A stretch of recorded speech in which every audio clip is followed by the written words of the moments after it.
Well, now, I haven't got to say this much. It's great to be back in Columbus. Now, you might not know this, but 43 years ago, I started my military service out at Fort Moore. And so, a 17-year-old got on a plane, flew to South Carolina, drove on a bus, got off the bus and said, "What in the heck happened to me here?" So, but I'm grateful for it, grateful for it. Can I give a big thank you to Amy, just a senator, for the work that she's doing? And I know this group of folks know what you've got, but I want you to know the rest of the country knows what you've got. You've got an appropriator on the Ag Committee that makes some of the most important decisions about ag policy, about nutrition for our children, and about conservation. Send Sanford Bishop back again to get that work done. Really important work. Thank you, my friend. And a big thank you to all of you.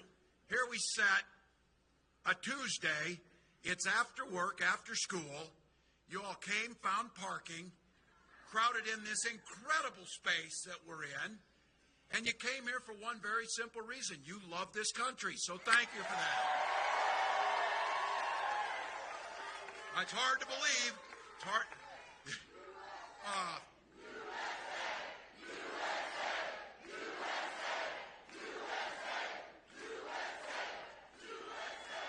The privilege of being here. We've got 7 days to this election, 7 days to determine, as you heard the congressman say, the next generation of policy, and there's still a few folks out there making up their mind about this.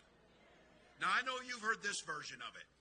Well, I can't personally stand Donald Trump, but I think the economy was good when he was in. It's a little bit of rationalizing the vote. And I think some people's memories are maybe just a little bit fuzzy around this, because let me be clear to you. 4 years ago, under his leadership, we had lost 2.7 million jobs. Unemployment was up. Supply chains were devastated because he botched the pandemic response. It was so bad, you remember this, we're out scavenging for hand cleaner and toilet paper. That was Donald Trump's leadership. And that's not mentioning the hundreds of thousands of Americans who died because of his botched response to this. So look, 4 years ago, if you were a billionaire, probably looked pretty good because you got a tax cut. The rest of us, we got squat.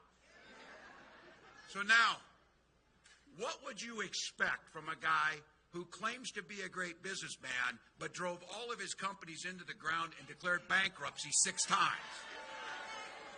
So it's last 7 days. There's no time to mince words on this. Let's be clear with folks on this. Donald Trump is a loser, and that's where we need to start. That's where we need to start.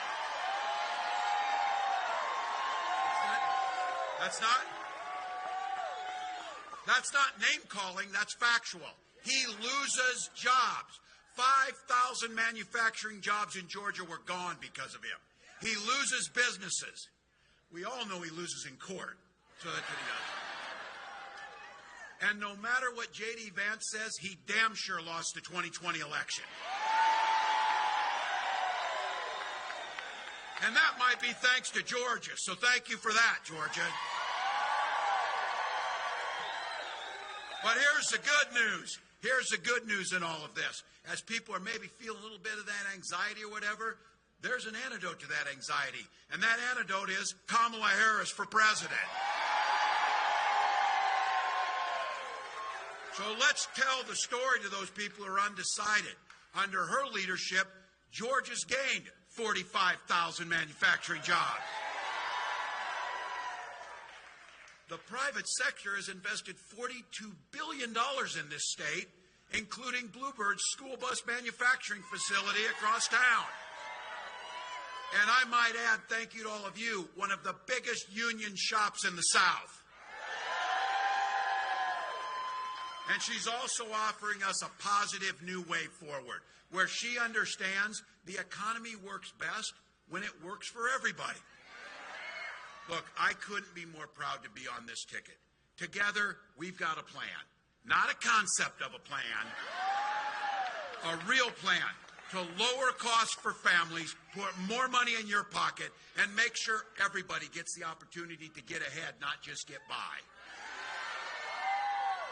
We're going to lower the cost of groceries. We can take on the price gougers.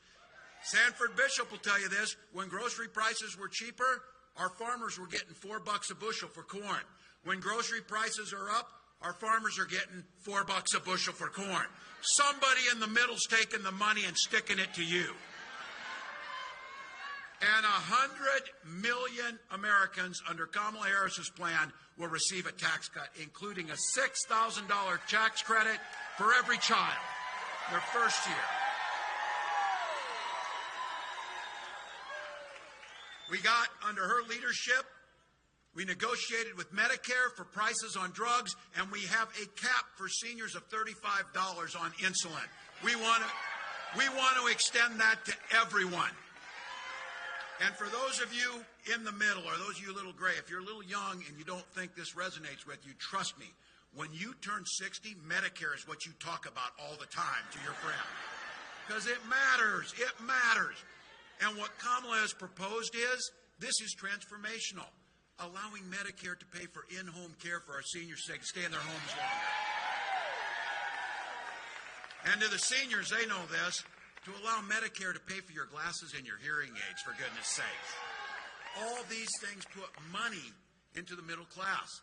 Now, Trump came out with a plan that if we execute his plan, Social Security will go broke in 6 years. Now, Social Security might not be very important to a guy like that if you're a billionaire and your dad gave you $400 million and you pretty much squandered all that, but you can just limp along on $400 million. You know, these guys do. He doesn't care. He doesn't care that he gets a check. Now, he is nearly 80, so he does qualify for Social Security. He does qualify. But he doesn't give a damn. My mom cares, who's nearly 90. She uses her Social Security check that she paid into for a lifetime, my dad paid into, so she can pay her heat and her grocery bills. Kamala Harris and I will protect Social Security and Medicare and make it stronger. And you ever notice this, how they change? When they find out something's really popular, all of a sudden they're for it. Well, guess what? People like getting health care under the ACA. Now Donald spent a lifetime, his entire time in politics, saying he was going to get rid of the ACA. He tried 60 times. If it hadn't been for the courage of John McCain, he'd have got away with it. Well, let's be very clear.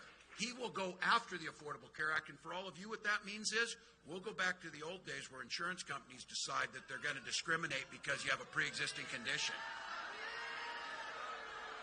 Even Donald could make money on that. Here's the scam. The insurance companies were allowed to insure who they wanted. Oh, they picked young, healthy people. The rest of us, oh, you broke your leg one time, you're out. You're a woman, you're out. That's a pre-existing condition. You got asthma, you're out. And then you actually have a legitimate claim. Some of you know this. How much damn paperwork you have to fill out to get the claim filed? What we know is we'll protect the ACA, making sure insurance companies aren't in charge of health care. You're in charge of your health care. And for the young folks here and those starting families, we know the most important purchase you make is your home. It's the most important security that you have. And we'll make it more affordable by creating 3 million more new homes, but also helping you with the down payment assistance and $25,000 down payment assistance. And those of you who have a dream of starting your own business, making sure the capital is there when you start, making sure we're focusing on that, making sure you get a $50,000 tax credit to get that new business off the ground. We get asked this all the time because guess what? We've got a plan. We're drawing it out. We're showing you what it is. They said, how would you pay for all that? Well, we could start by having Donald Trump pay his damn taxes to start with. So he brags about it. I know how to work the system. 10 out of the last 15 years, this guy hasn't paid federal tax. How does he think we pay our police, our teachers, fix our roads? He doesn't care about that. You do. That's why when we say we're going to make these proposals happen, we can do it and balance the budget, unlike what he does in terms of calling himself the king of debt and driving up our national debt. Now, look, we're giving you a plan on this. We know what that guy is, but we need to give you something to vote for. that clear plan. And so for those undecided members of your family, let me tell you exactly what Vice President Harris is proposing on this. A strategy for manufacturing that builds on those historic investments of the bipartisan infrastructure law. Thank you, Congressman, for that. The CHIPS Act. Thank you, Congressman. Science Act and the Inflation Reduction Act. And one that empowers American workers and revitalizing manufacturing communities, starting right here in Columbus, as the recently announced home of the first semiconductor manufacturer in the region, right here. Those are real jobs for real families. So we did this up in Lansing, Michigan. Senator Vance called that table scraps for people. 650 good union jobs that people use to put food on their table. He called table scraps and said they would pull that money back. We'll cut the red tape to unleash the full potential of American industry so we can build more factories faster than we have before. Manufacturing tax credits to ramp up investments that create more jobs in strategic industries that are essential to our growth and national security.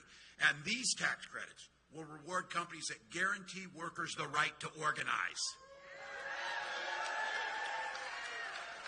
And something we did in Minnesota, Vice President has talked about this, eliminating unnecessary degree requirements while increasing skill developments for 500,000 federal jobs.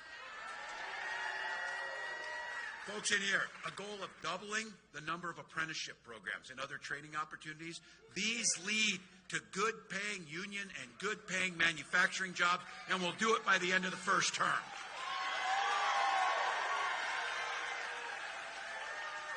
And instead of doing what Donald Trump is, cozying up to these dictators, cozying up to China, we'll never let other countries like China undermine these investments with unfair trade deals. Look, that's a plan, not a concept of a plan, and I'm damn proud of it, so I'm going to stick with it. But I kind of shoot from the hip and speak where I'm at, so before I said they don't have a plan. They do have a plan, though, people, because they did it. They wrote it out. It's 900 pages. It's called Project 2025. Now they're like, oh, I don't know what that is. I don't know. Look, I coach football long enough to know you take the time to draw up a playbook, you're going to run the plays. And that's what it is. And this playbook is a goddamn nightmare. I'm telling you, it is a nightmare. Project 2025, here's what it does. And the congressman can tell you how much damage this will do. It would repeal the bipartisan infrastructure law, the Inflation Reduction Act, threatening hundreds of thousands of new manufacturing jobs right here in Georgia included in that. These are building bridges, building roads. The biggest single investment since the Eisenhower interstate system. It was passed bipartisanly. It was moved forward. Donald Trump spent his 4 years telling us, oh, it's infrastructure week. Well, Sanford Infrastructure Week never came until Joe Biden and Kamala Harris got there. And that's why we had it. And then because Donald doesn't listen to experts, just like during the COVID pandemic, you've got good hospitals down here. I'm from the state of the Mayo Clinic. They told us how to handle COVID. Donald said, don't worry about that. Just drink bleach or whatever you need to do. Look, he doesn't know the economy either, and he's talking about establishing a Trump sales tax on everything from groceries to prescription drugs. The experts who know how this works said that will cost you and your families $4,000 a year. Now, Donald says China will pay for it. Oh, yeah, just like Mexico will pay for the wall. Yeah, you know. She knows. And look, that repeal in Project 2025, very clear. Repeal the ACA, cut Social Security, cut Medicare. That's what the plan is, and it's written out.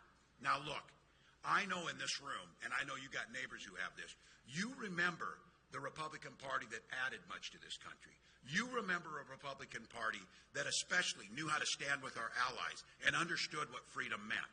That's not Donald Trump. That is not Donald Trump. What he means is, when he talks about freedom, he means government should be free to be in your exam room, to be in your library, to be in your bedroom. I know Georgia has the same rule we have in Minnesota. Things work better if you just mind your own business and stay out of mine. I don't want any politician in my bedroom, certainly not Donald Trump. I can tell you that. Look, When Kamala and I talk about freedom, this is pretty simple, and this is the old Republican Party. This is where independents are at.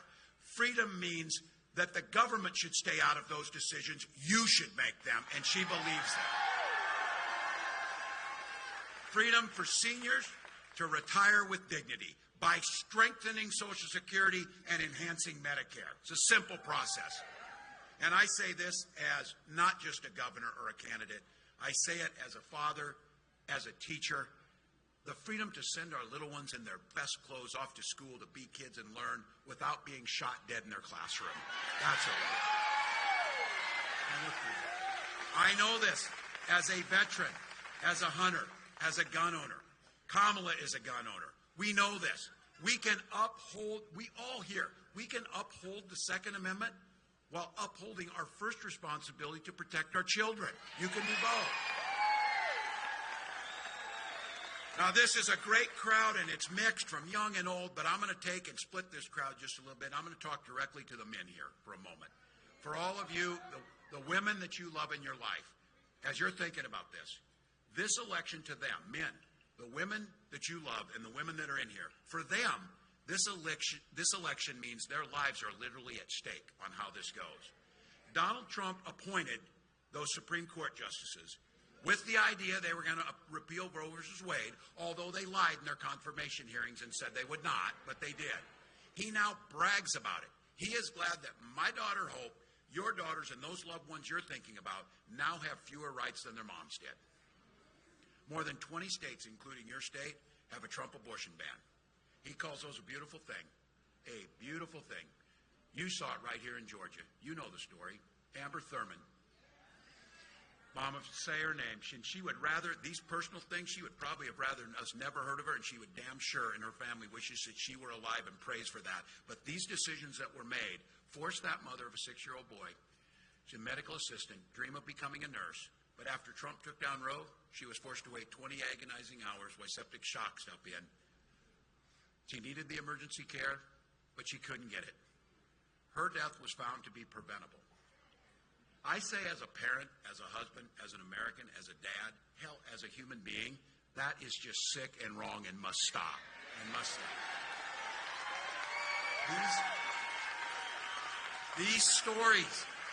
These stories are happening all across the country.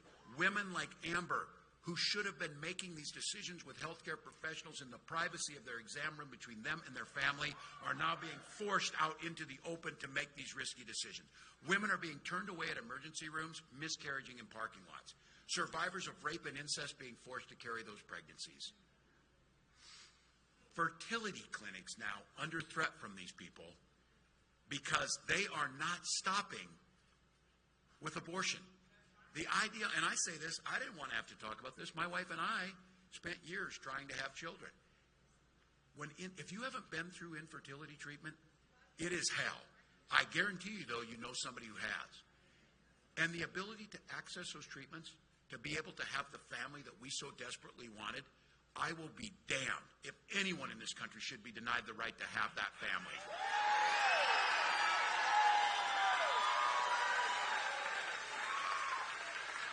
So when we take back the House of Representatives, hold the Senate, and elect Kamala Harris, she will proudly sign that into law. Look, you came here because of love of country. You came here because you believe in the promise of America. We've got a week to go. We can win this thing. But I'm not taking anything for granted. So here's the deal. I did the coaching for too long. It's time for us to do that final huddle and that final pep talk, folks. Here's the lay of the land.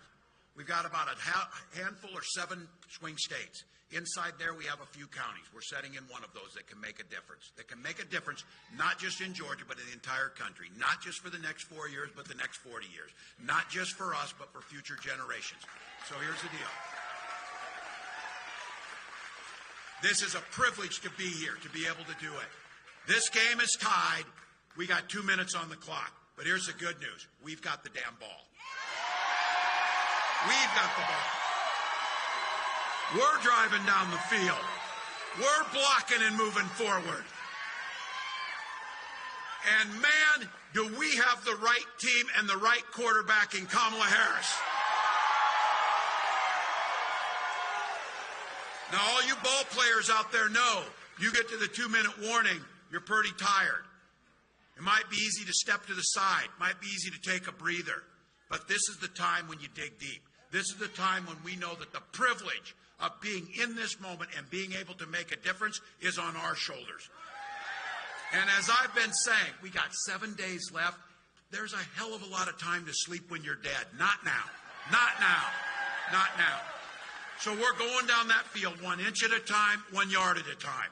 1 phone call at a time, 1 door knock at a time. 1 vote at a time, and 1 neighbor's vote at a time. So I'm asking you, in Georgia, 1 or 2 votes can make a difference. My God, Georgia, I was asking the other day, we were not in Georgia, but I said, man, what did we win in Georgia by? And somebody said, I don't know, ask Trump. He was looking for those votes. So about 11,400 votes. Let's win by more than 11,400 votes.